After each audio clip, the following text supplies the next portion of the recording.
اعوذ باللہ من الشیطان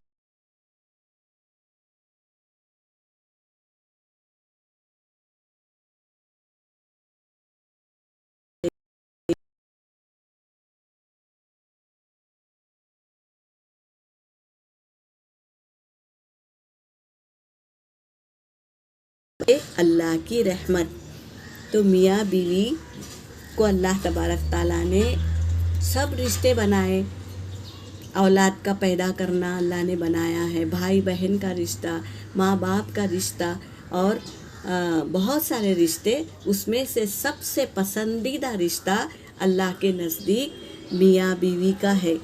جب دنیا میں میاں بیوی ایک دوسرے کو مسکرا کر دیکھتے ہیں تو اللہ تبارک تعالیٰ عرش پر مسکراتا ہے۔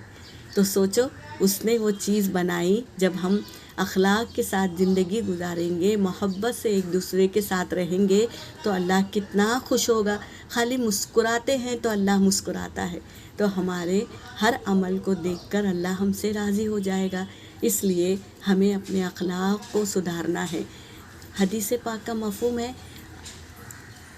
کہ جہنم میں سب سے زیادہ عورتیں رہیں گے۔ کس وجہ سے رہیں گے یہ ہم کو جاننا ہے نا، اس وجہ سے کہ وہ شوہر کی برائی کرتی ہے، اس لیے جہنم میں زیادہ عورتیں رہیں گی۔ ذری سی تکلیف آ گئی تو پورے کا پورا کرائے پر پانی پھیر دیتی ہے عورت۔ تو ہم کو چاہیے کہ جس طرح ہم شوہر کی محبت ظاہر نہیں کر سکتے، ہم کسی کو بتا نہیں سکتے کہ ہمارا شوہر ہم سے کس طرح محبت کرتا ہے خلوت یعنی تنہائی میں، تو ہم اس کی برائی کیسے ظاہر کر سکتے ہیں؟ تو اس لیے ہم کو ہماری شوہر کی برائی نہیں کرنا ہے، کسی کے پاس نہیں کرنا ہے۔ اگر ہم نے ٹائم پاس کرنے کے لیے بھی ہم کیا کرتے ہیں، کبھی کبھی منہ سے الفاظ نکال دیا، ارے چھوڑو میرا شوہر تو ایسی ہے، تو یہ برائی ٹائم پاس کرنے کے لیے ہم نے کیا تھا، لیکن وہ گناہ بن گیا۔ اب وہ گناہ کہاں لے جائے گا ہمیں؟ جہنم میں۔ تو اس طرح عورتیں جہنم میں زیادہ رہے گی۔ تو ہم اپنے اخلاق سدھاریں گے تو انشاءاللہ ہم جہنم سے بچ جائیں گے اور جنت میں جانے والے بن جائیں گے۔ اس لیے ہم اپنے اخلاق کو اچھے بنائیں، شوہر کے ساتھ بھی اچھے رہیں، تاکہ وہ دیکھ کر ہمیں مسکرائے تو اللہ بھی خوش ہو جائے۔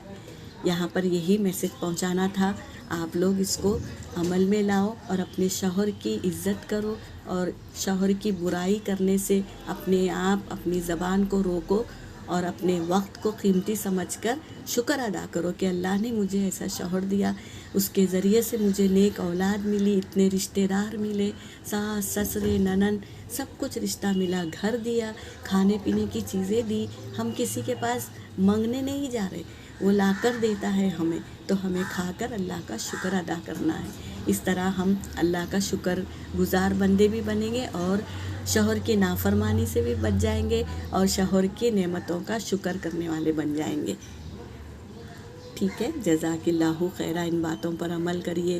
اللہ ہمیں کیا طاقت ہے، اللہ ہمیں دے گا۔ ہم نیت کریں گے ہمارے اخلاق صحیح بنانے کی تو اللہ ضرور ہمارے اخلاق صحیح بنائے گا۔ یہاں پر میرا میسج ہو گیا۔ وآخر دعوانا ان الحمد للہ رب العالمین۔